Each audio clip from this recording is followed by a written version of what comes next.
Hello, everyone, and welcome to today's webinar, virtual demo of the Doppler Flow Velocity System. Today, Sydney Menson's going to run the Doppler Flow, and I will host the webinar. Should you have any questions, please feel free to use the Q&A dialog box, and I'll work through those questions as we go through the demo as much as we can with Sydney, and then any that we're unable to answer, we will answer at the end. Should you have any technical issues, please do use the chat window, and my colleagues will help to resolve those. We will have about an hour together today, so we'll run through as much as we can in the live demo, and again, any questions at the end. The session is being recorded and will be sent out at the end, so if you have any trouble hearing anything or want to share it with your colleagues, do know that you will get the recording in a couple days' time. To start, though, I would like to give a brief few slides on the Doppler Flow Velocity System. So this system that we're going to look at today non-invasively evaluates the cardiovascular function of different animal species. Today we're going to look at mice, but there is an option to use the system on rats and similarly sized animals. The system consists of 4 different components, and we'll see each of those today. But the first is the transceiver. This is what sends and receives the sound. The Doppler digitizer, this is what's going to digitize the signal coming from the transceiver, the workstation software on the computer, and then the handheld probes. And so there is both a 10 and a 20 megahertz probe. When using Doppler, frequency of sound has to do with depth of penetration and temporal resolution. So as much as we want to have high temporal resolution because the animal's hearts are beating very quickly, we would use the 20 megahertz probe for the mice, and the 10 megahertz probe, which would penetrate deeper, we would use on the rats. The system also comes with a heated surgical platform. It's called the rodent surgical monitor, and that allows us to have real-time integration of the ECG signal, and we'll see that today, with the Doppler flow signal so that you can align what's going on in terms of the electricity in the heart and the ECG signal with what's going on in the flow, and knowing that we're in true systole or diastole, depending on what flow we're looking for.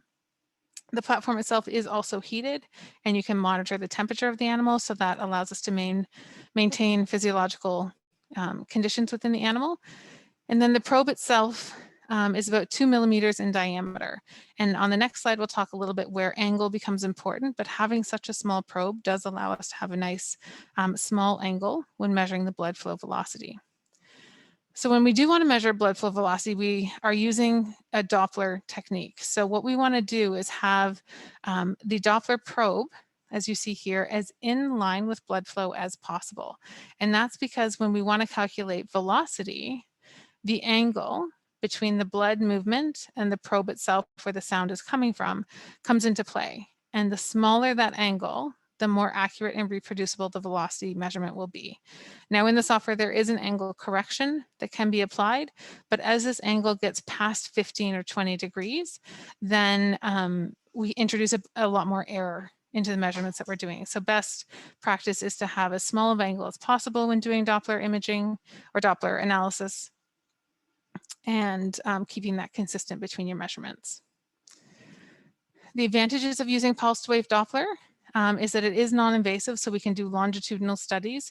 You'll see we'll have a live video feed coming from Sydney using the system on the animal, and you'll see that there's no shaving of the animal. She simply uses a little bit of water, and the acquisitions are quite simple and quick to acquire.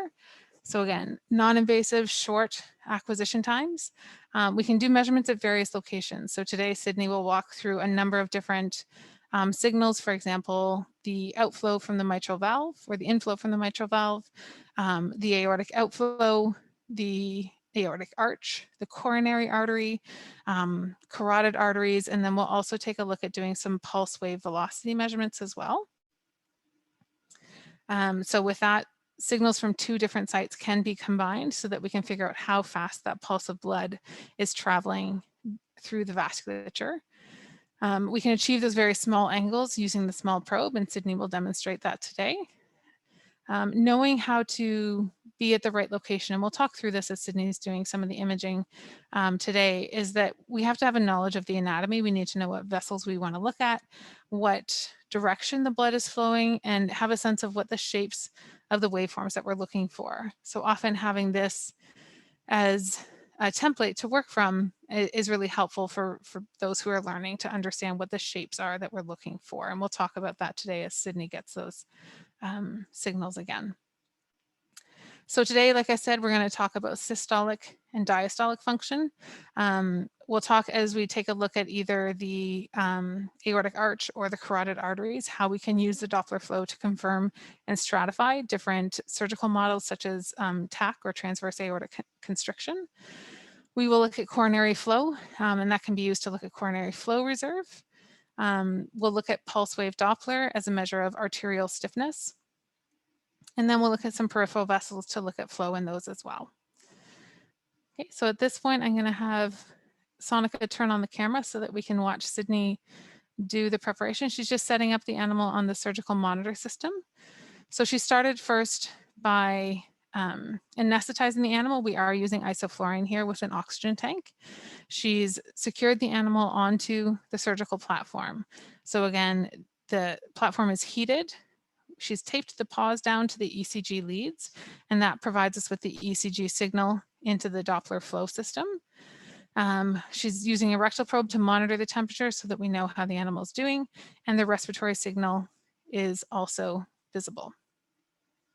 Okay, so at this point, I'm going to have Sydney share the screen with the software from the Doppler flow system.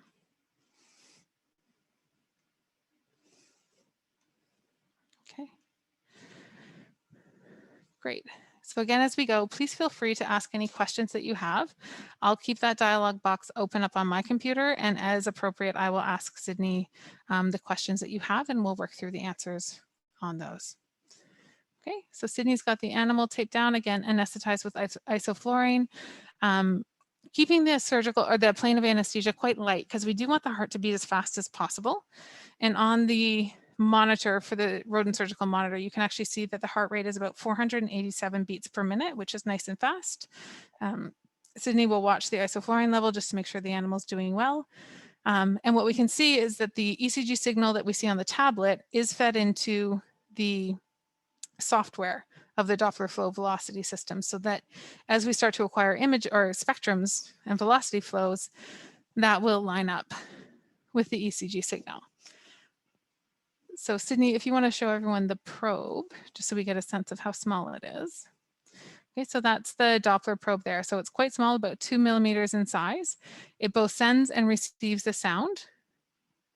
And all we need to do is have a little bit of water in place for the signal to be sent and received through the animal. So there's no need to remove the hair off of the chest or the area that's being looked at.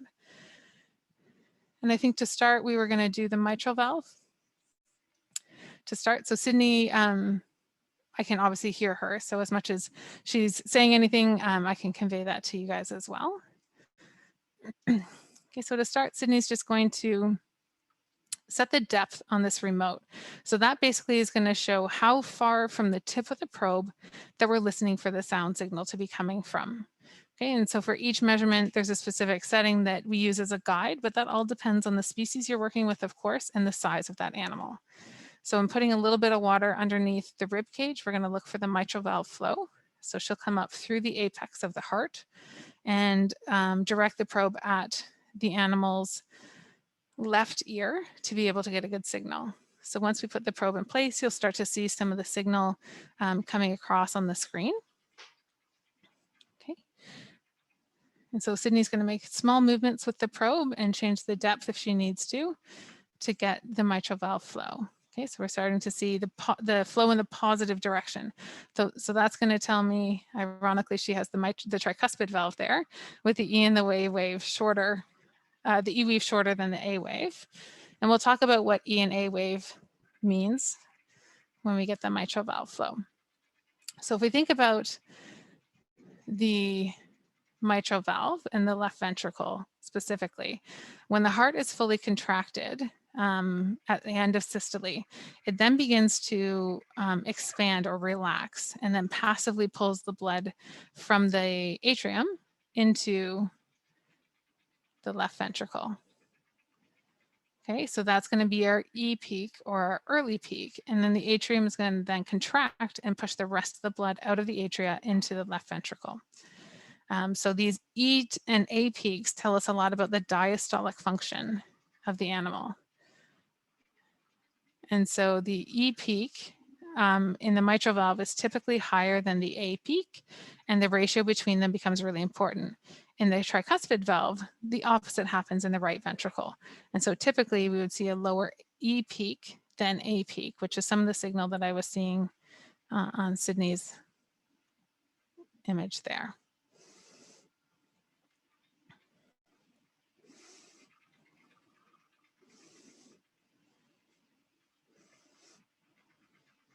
Okay, so Sydney's making small movements with the remote to change the depth, and then also making small movements with her hand to get the mitral valve.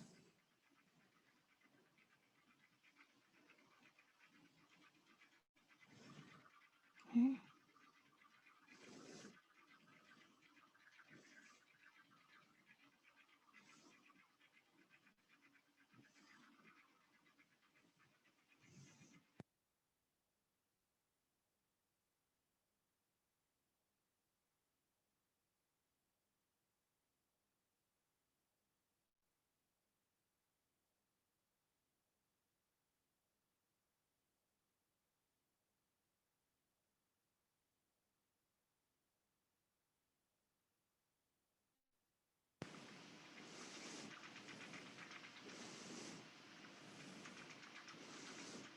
Okay, so now we're getting a stronger signal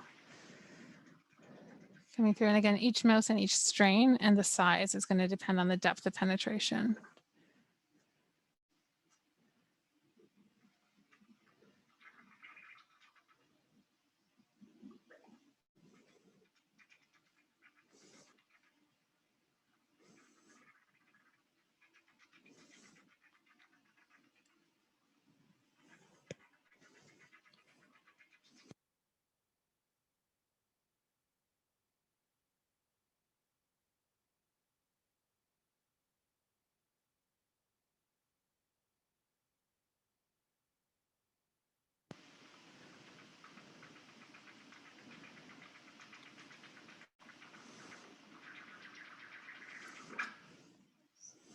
Okay, so there's different flows that we're seeing, and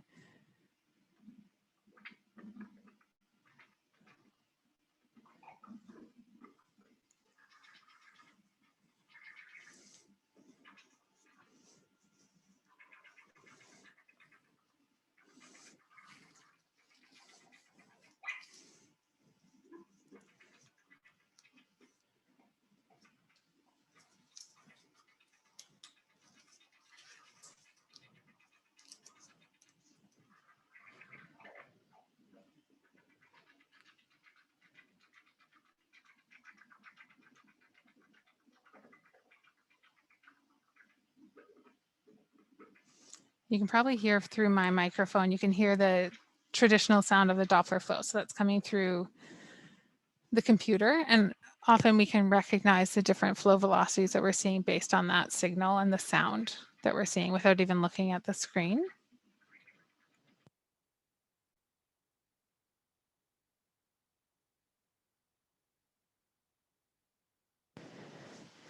Okay, so I'm going to give Sydney a quick hand. So just bear with me as I get my microphone pulled over. Perfect. You're connected.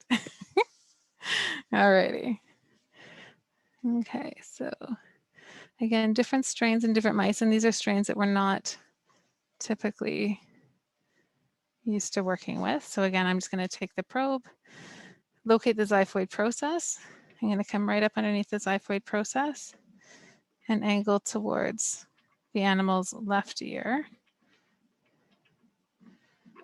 Okay. This mouse is not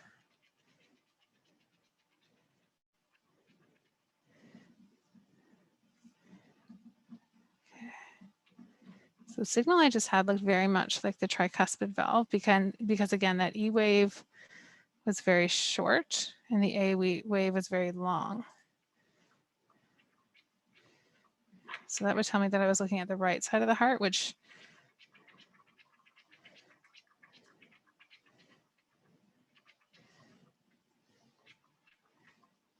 And this guy is not where I would have expected. Okay.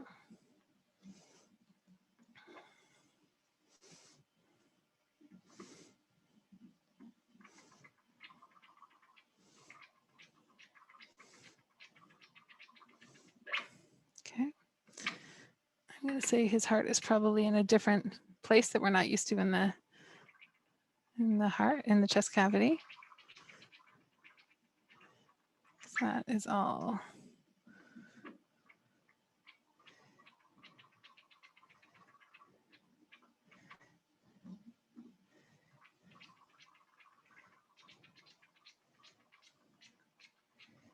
Okay.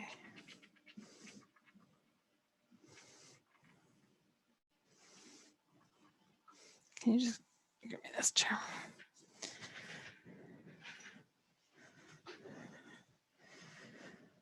Okay.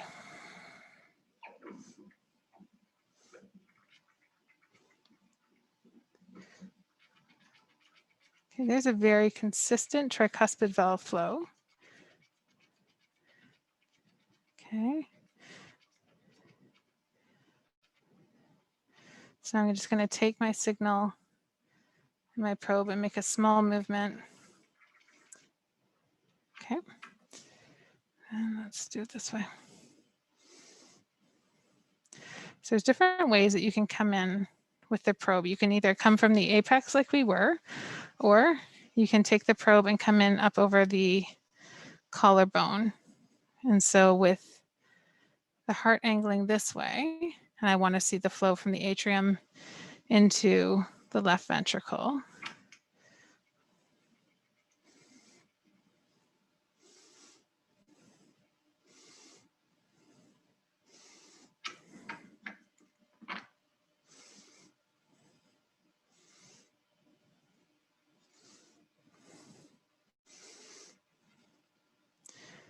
So that's our aortic out. No, that's our going away from. That would be pulmonary, yeah. This is actually the aortic outflow based on the way that my probe is positioned. So with my probe changing positions, blood flowing towards the transducer, as would be going through the aorta, is going to be in the positive direction.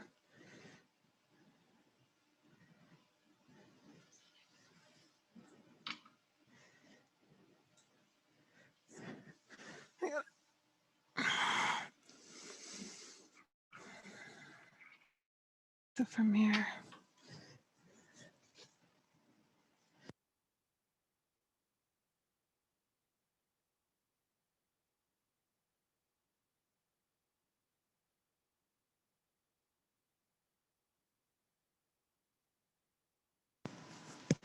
Great. So I'm actually going to have Sydney put down the other mouse. I'm fairly confident based on what we're seeing is that this heart isn't in the place that we would normally expect it to be. And for the purposes of the demo and showing you the system, I would like to try our second mouse. Okay, so we will see a nice strong signal from the aorta. So this is our aortic outflow.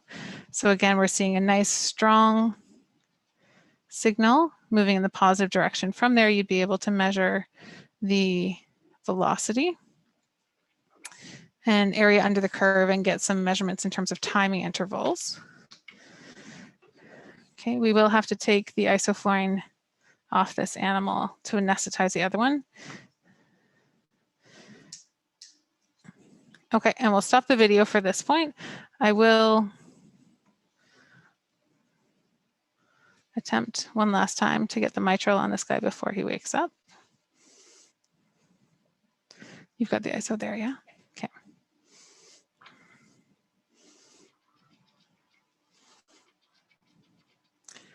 So again, unless this animal, and again, we're at a local lab, so this is not necessarily a strain that we're familiar with.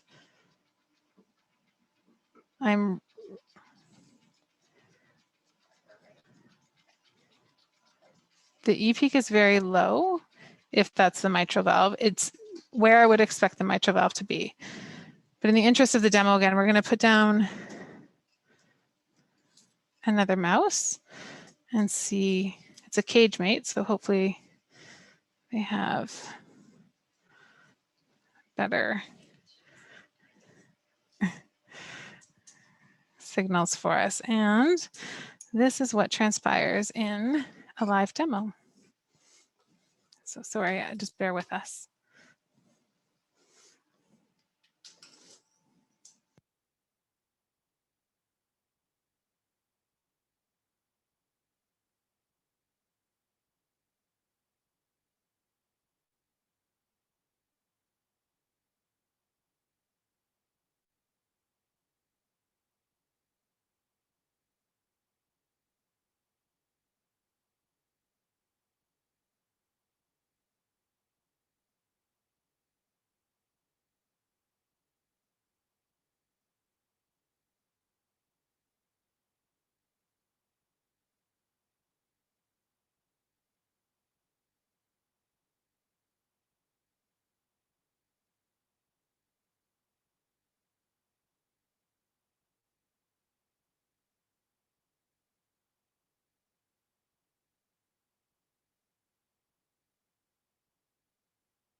Excellent.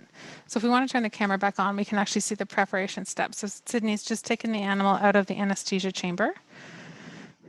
Okay, she's putting him into the nose cone. And then we'll start to tape the paws down. So there's a little bit of ECG gel on each one of the leads. And then we'll just use the tape to secure the paws.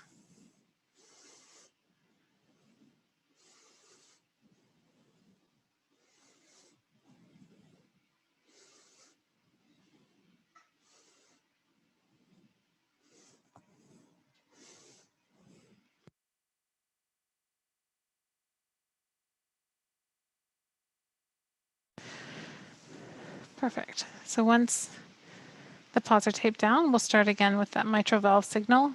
We had pre-scanned one of the animals in the cage. This isn't the same one that we did already. And the mitral valve flow looked fantastic. So we're hopeful that our signals will be, as they normally are, easy to acquire and not giving us the challenges of that last mouse.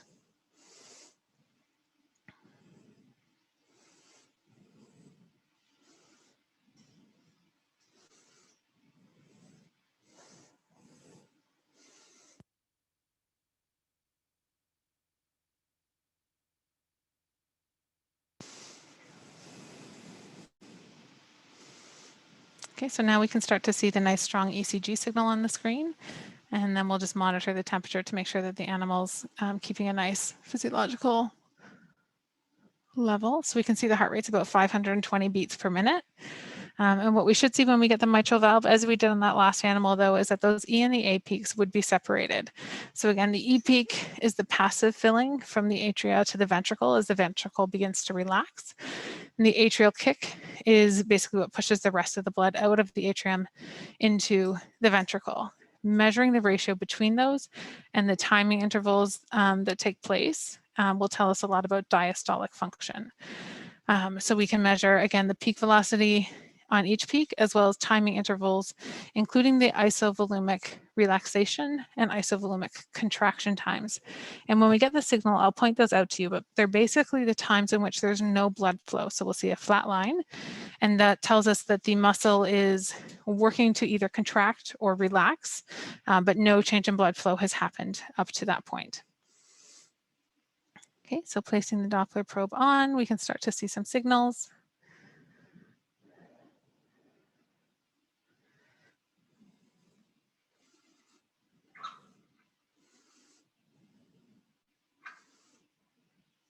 And within the software, all of the measurements are built in. So you would be able to make the measurements and get the calculations out of the information that you're looking for.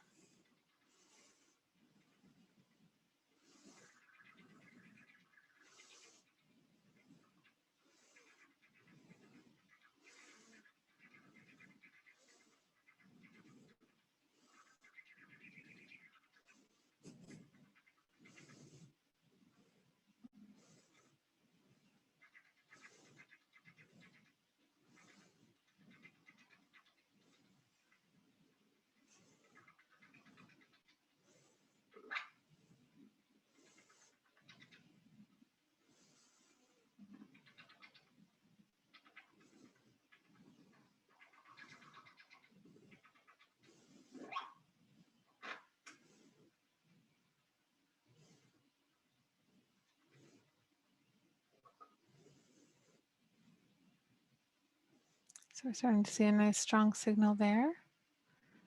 Okay, so we see a nice strong E peak. The A peak has an odd shape, but again, these are mice that may or may not have a normal genotype. So this is the challenge that we face at times with the animals that we have access to. But I'm gonna see if Sydney can dial that in a bit better.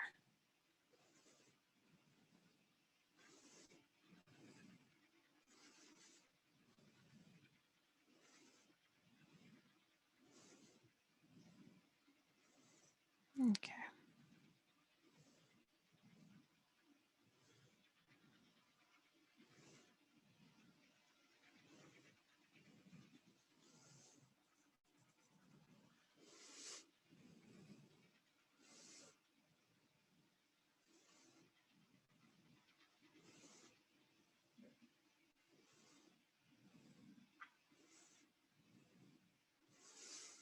Do you want to try and do coronary instead?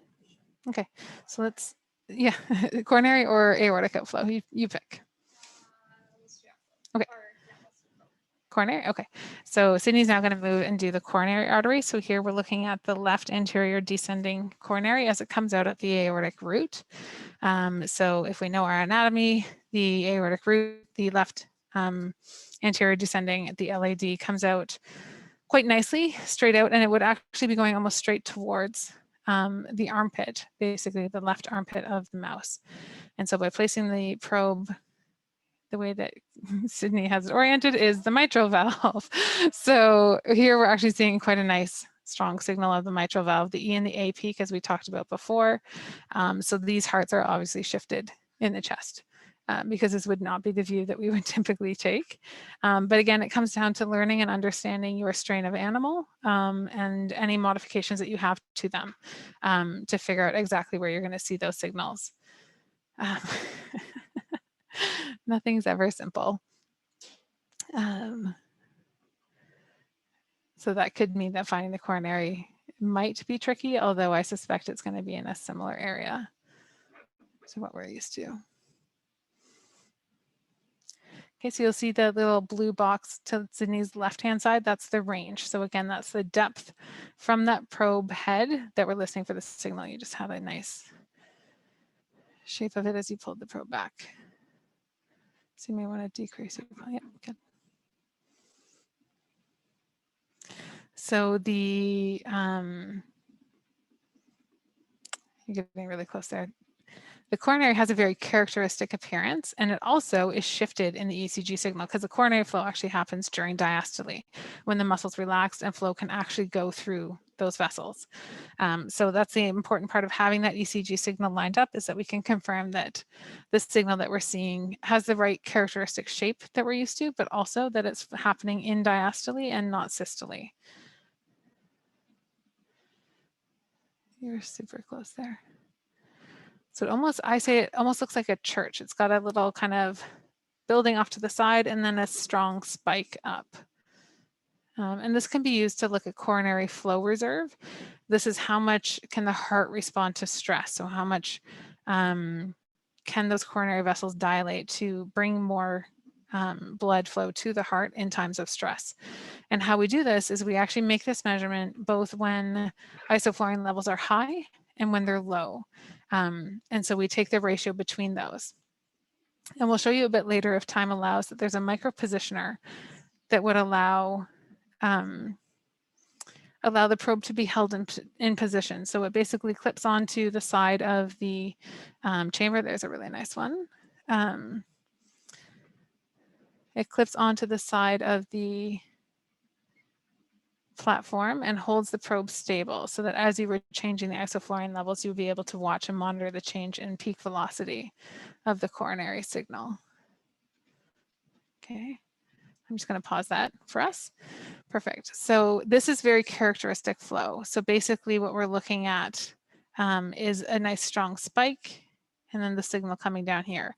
And it would be the peak velocity that we'd be looking at to do that coronary flow reserve. And again, the micropositioner that we'll show you later would hold that stably in place throughout the imaging. So now you want to move to aortic outflow? Perfect. Great.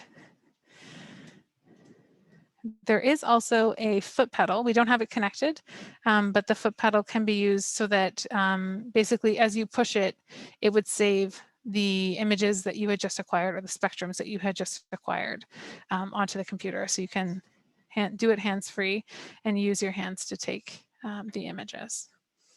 Okay, so now we're looking at the aortic outflow. So you can see Sydney's probe has moved up basically on top of the collarbone, and we'll now be looking for blood going in the positive direction or going towards the transducer. Okay, and on the y-axis of the spectrogram that you're seeing, on the left-hand side, we can see the frequency of the sound, and then on the right-hand side is the velocity. And again, it's just a simple equation to get from frequency of sound to velocity. And so that's why those scales kind of correlate to one another. So again, we're looking for a very strong spike upwards with the aortic outflow, which Sydney is bringing in right now. And at this point in the vascular tree, we will see everything in diastole going back down to 0. And that's because there is no flow through the aortic root or the aortic valve in diastole. As we get further down in the vascular tree, for example, in the renal artery, you can pick up that there's still diastolic flow, and that's because of the increased resistance within those vessels. Okay, so we're getting a nice strong signal here. Okay, so what we're looking for here is a very strong spike up and then coming all the way down. The black that you're seeing in the center is actually a feature that we look for. It tells us that we're right in the middle of the vessel, and it shows that we're measuring laminar flow so that everything's going at the same speed in the same direction. If you had stenosis or something that was disturbing the flow, you would be able to see turbidity in here. So you'd probably see an increase in velocity, but also this loss of laminar flow. The little tick that you're seeing down here after systole is actually the closure of the valve. So as the valve closes, it pulls back a little bit of blood with it, and we can actually see that. We use that as a landmark to know that we're always measuring in the same location within the animal, so we can be very reproducible in the images that we're taking. Okay, so now we want to move to aortic arch. Perfect. So a little bit further down the vascular tree. So the last image that we took was from the ascending aorta, basically at the aortic root. Here we would be taking a measurement from the aortic arch. So we'll see a little bit of a difference in shape. If you had a TAC model, you could use this to look at the velocity through stenosis. And there is an approximation of the pressure across that stenosis that can be made using Bernoulli's equation. Okay, so you'll see that Sydney's coming basically up underneath the armpit. The blood should be flowing towards the transducer. So we are looking for a positive signal, which we're seeing come in and out. Okay, so there's a very nice strong signal. The sound I can hear quite well. It's very characteristic. It's a very sharp sound.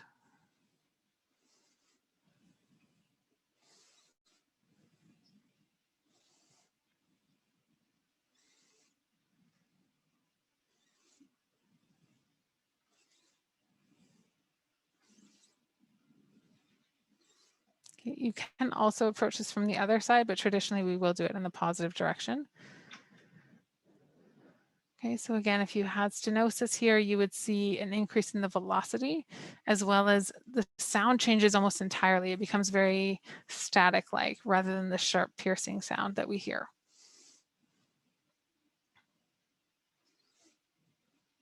Okay. There we go. Okay, so that looks really nice. I'm just going to scroll over. Thank you. Perfect. Okay. I'm operating Sydney's computer and she doesn't have the tap that I'm used to with my trackpad. So we will work with this. So again, we see the nice sharp incline on systole, but we don't have as sharp of a decline as we start to move down the vascular tree, and we can see some trailing out here. We also lose that tick in the negative direction. So again, this tells me that we're further down in the vascular tree, and in time we'll get down to the abdominal aorta and we'll see that that looks very different. For now, we're gonna go up and we're gonna look at the carotid arteries. So again, with the TAC model, if you were to do the carotid arteries, they should look very different because the TAC should be placed between the innominate and the left common branch of the aortic arch.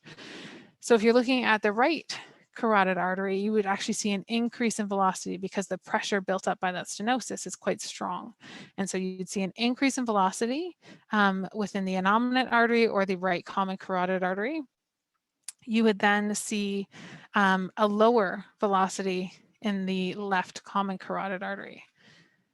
Okay, and so what we'll see here, this is a normal animal, he doesn't have TAC, but we will see a strong systolic, but then we will also see some diastolic flow, and that's because of the resistance as you move up into the brain on those vessels. And so also built into the software is the ability to measure the resistive and pulsatility indices of vessels. And so you make some simple measurements in the spectrogram, and then the software would calculate that for you. And so we're seeing hints of the coronary coming in. Again, we're looking for blood flowing in the positive direction just based on Sydney's hand position. So she's just off to the side of midline. And so here we're seeing a nice carotid signal coming in. There we go.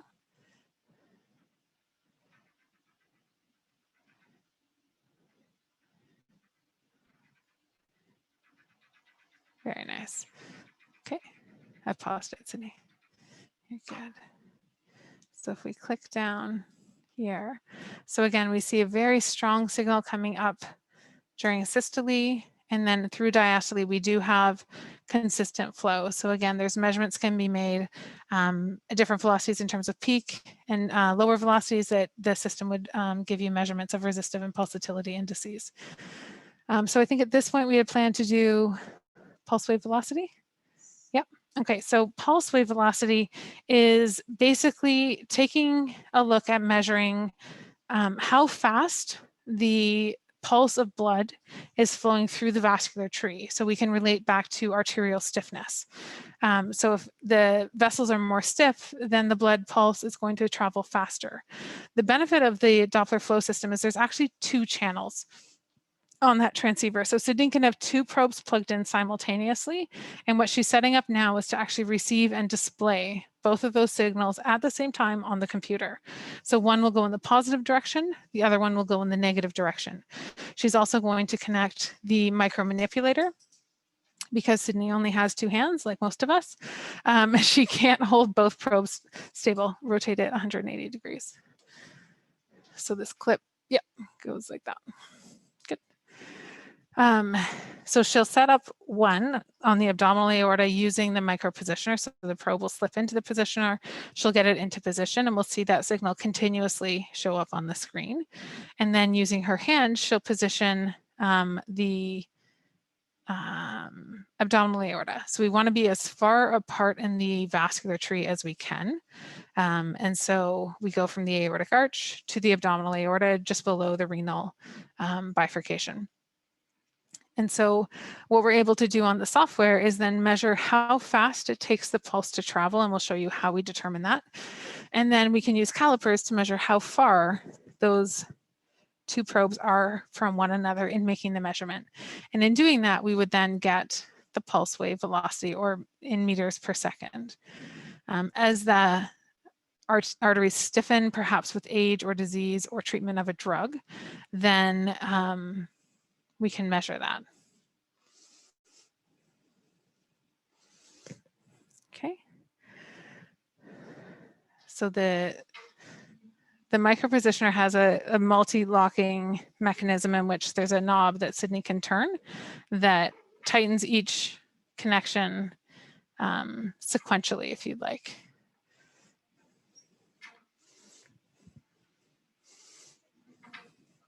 You got it? It's okay. Okay, so we should see the signal from this probe come out through the negative signal. So we're losing information about directionality of flow, but we are keeping velocity and the timing of the signal. Okay, so as soon as Sydney gets a nice signal, she'll lock that in. What she's seeing there is actually venous flow moving into aorta, into arterial flow. There we go. Okay. That's venous flow. So it's non-pulsatile, but there's still a velocity associated with that, where a small movement over, so going from the vena cava to the aorta, is a small shift, but it's a very different waveform that we're looking at. Okay, so I'm just going to change Sydney's scale on how are you doing that?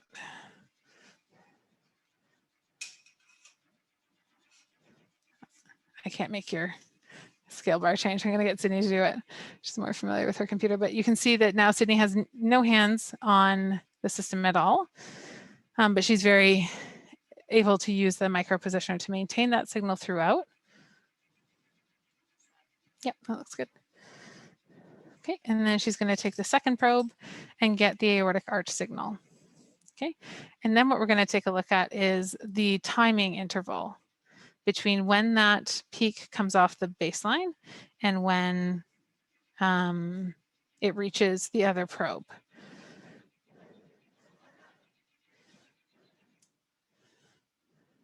Good. Okay.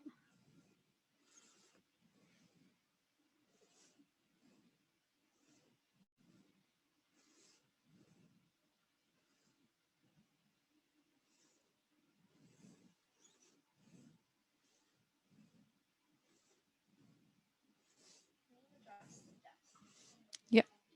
Channel B to how deep? Down? Deeper? Or lower? Yep.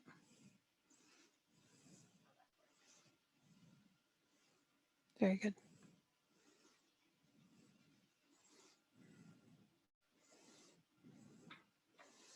Okay, so you can start to see the signal coming from Sydney's second probe in the upper direction. So we'll just get a nice strong signal on both. Do you want it less deep? You want it to go deeper? Okay. Okay. Okay, so it's at 6 now. So I'm just adjusting the depth from this probe because we have the remote plugged into the other channel at this point.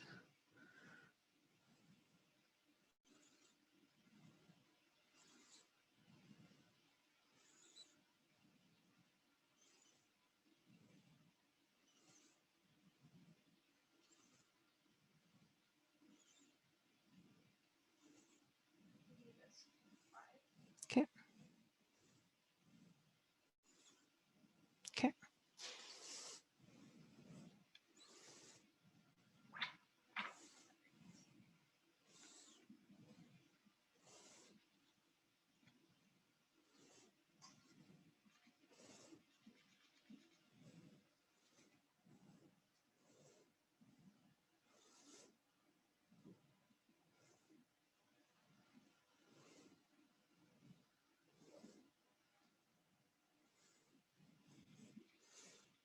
Do you want me to go more shallow? Okay, there you go.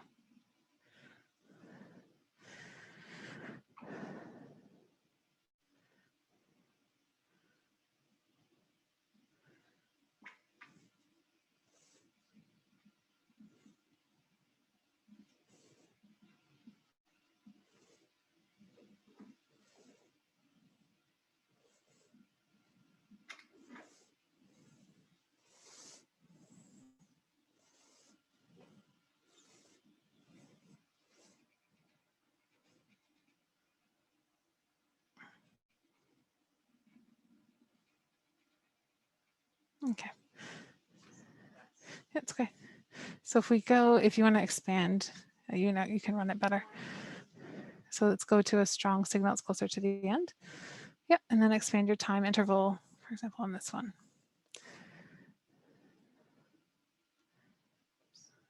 Okay, so down here we can actually change the timing interval. And so as we do that, you can start to see the difference in velocity. So on the top probe she had on the aortic arch, we can see when it starts to come off the baseline. So that shows us when that pulse of blood hit that probe. It then traverses down the aorta and gets to the abdominal aorta, and it comes down through here. So basically we just need to measure that time interval, and then we have the caliper measurement from where those probes were located, and we can get the measurement of pulse wave velocity. Again, as the animal ages, as it gets older, those things are going to change due to arterial stiffness. So this is a really great way to measure it. Other ways can involve doing sequential measurements of flow at the arch and at the abdominal aorta. They can be less accurate, perhaps more susceptible to changes because there's changes over time and how the animal's heartbeat is going. Small changes make a big difference. So doing it sequentially with two probes simultaneously, or sorry, doing it simultaneously with two probes on the same system is really the best way to make this measurement. And there's a number of different papers published using that technique. Did we want to do any other flows? I can't think of any that we've covered. Sure. So we'll try the mitral flow again. If anyone has questions, please feel free to put them in the Q&A dialog box. Oh, sure. Yep. Okay. So we'll try this one again to get a stronger outflow signal coming from that top. So when you change the scale and time too far, it's a little crazy.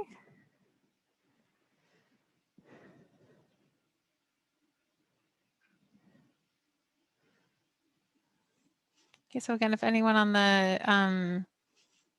the demo has questions, please put them into the Q&A dialog box and I'll work through them with Sydney as we go.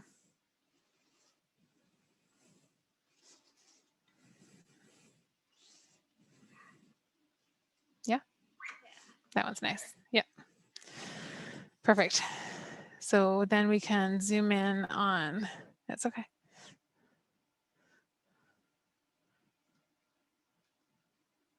You can zoom in really nice and far and I'll zoom over. So here we can see really clearly that measurement. So you would start the measurement here and go to here. Okay. I don't know if you wanted to show that time measurement just so they can see how small of a time gap that is. Just make a quick time measurement there. Yeah.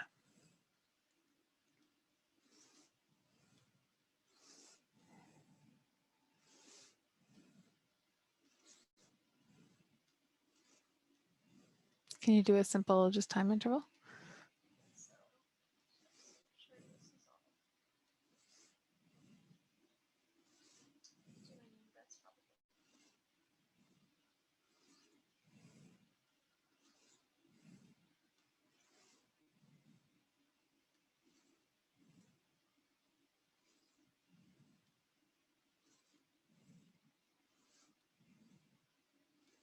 Sorry, I popped this on, Sydney. I forgot how the measurement package worked.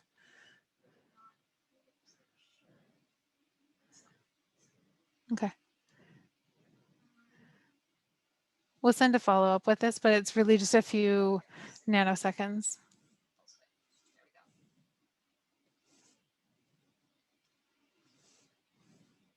So I believe it's a calculation you have to do. Mm-hmm.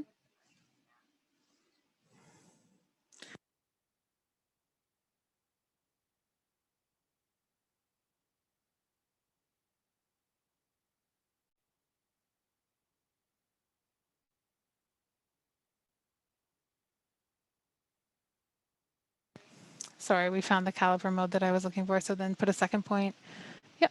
And then you get your time interval between those. Yeah. So we're just looking at the 7 milliseconds. So that's the time between those 2 points. So that would tell us how long it took the pulse to traverse. And then we use the caliper measurements to get the distance. And then we can get a velocity from there. Okay. Perfect. No worries. I did not explain myself well. Perfect. Did you want to try the mitral one last time? We got about 10 minutes. Okay, perfect.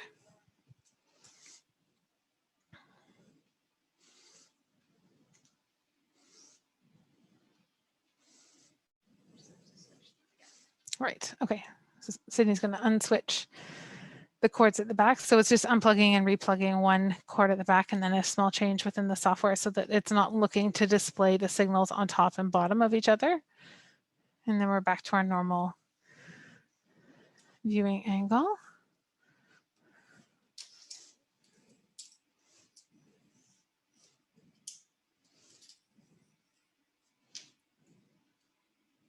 Perfect. Got it. Yep.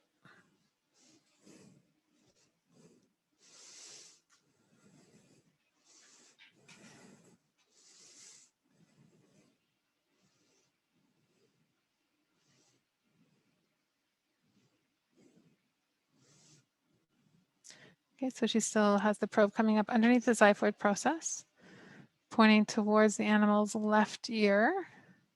Our heart rate is still at 480 beats per minute, so a nice high heart rate.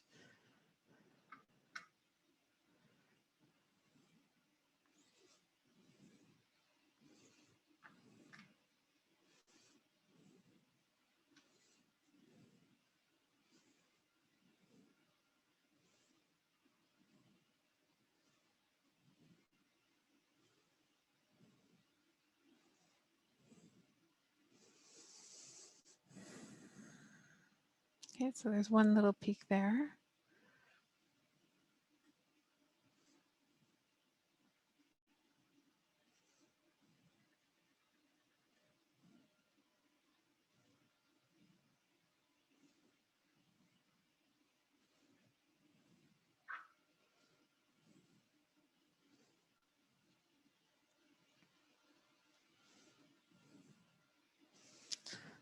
Sonica, is there anything in the chat window? No? Okay, perfect.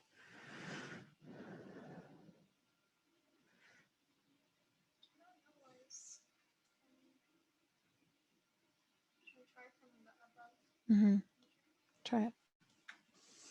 So Sydney's going to just take a different approach and come from the top. Where we saw it when we were doing the coronary, she actually saw a really nice mitral signal, which is coming in here as well. So again, these mice, their hearts are apparently not in the regular position that we're used to seeing. So we're getting quite a nice mitral signal there.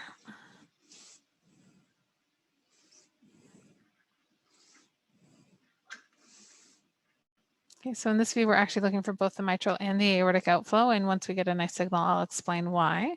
But it has to do with different timing intervals. So we want to see both signal going above and below.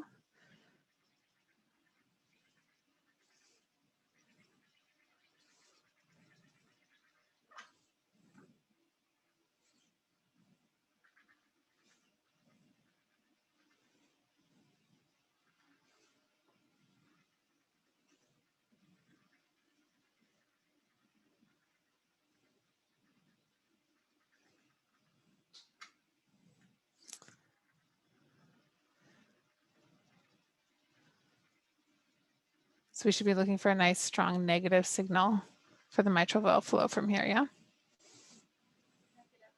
Yep.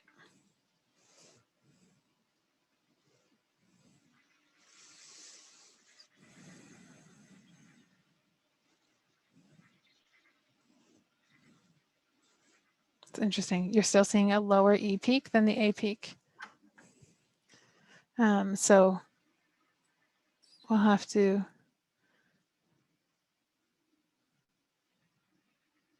So we do have one question. The question is, can you use and record from more than 2 probes at the same time?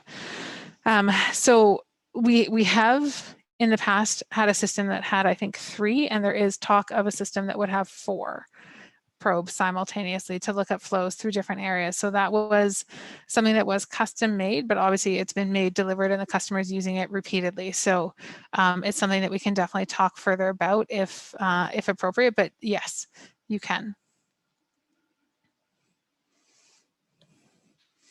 Okay, if there's any other questions, we'd be happy to run through them. But I think what I'm actually seeing is mitral flow based on where you are, with a lower E than A peak. So what we saw as the reverse of what we expected on both the first and this mouse, I think is actually, there's a phenomenal coronary artery. Sorry, that is a fantastic coronary artery view. Of course, she's taking the same approach. And if you know the anatomy, that's fantastic. So very nice strong peak velocity with that very characteristic appearance. And then we see where it sits within the ECG signal. So we know it is in fact happening during diastole. So as we go, we'll point out the signals that we see. But given what we're seeing and where Sydney is, I actually think what we were seeing as having a low E and a high A peak all throughout is actually the mitral valve in these animals. So these are animals that are coming from a breeding colony with a specific genetic mutation.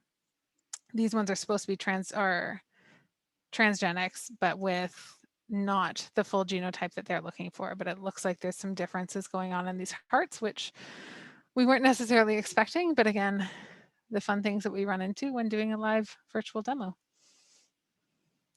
One of the last things we want to do before finishing up, I'll leave Sydney's screen being shared, but I'll launch a poll on the screen. We can start doing demos in the US and throughout Canada. So if you would like us to bring the system, come to your lab and work with you in the animals models that you have, we'd be happy to do so. So please let us know if that's something that you'd like. We'll reach out and we'll organize something for a future date that works for everyone. Okay.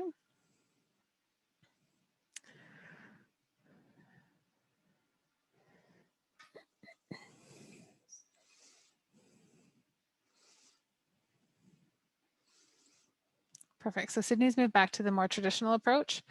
And as we come to the end of the demo, it looks like she had some nice mitral flow signal. Right.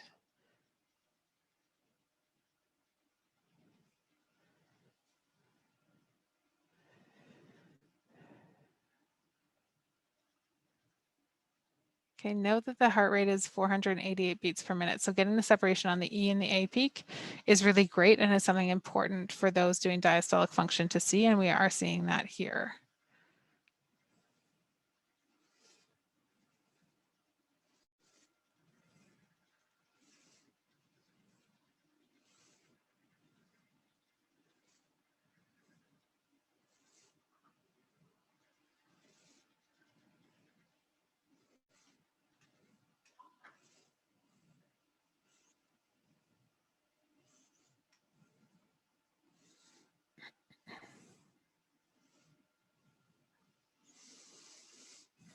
Okay, I'm going to end the poll.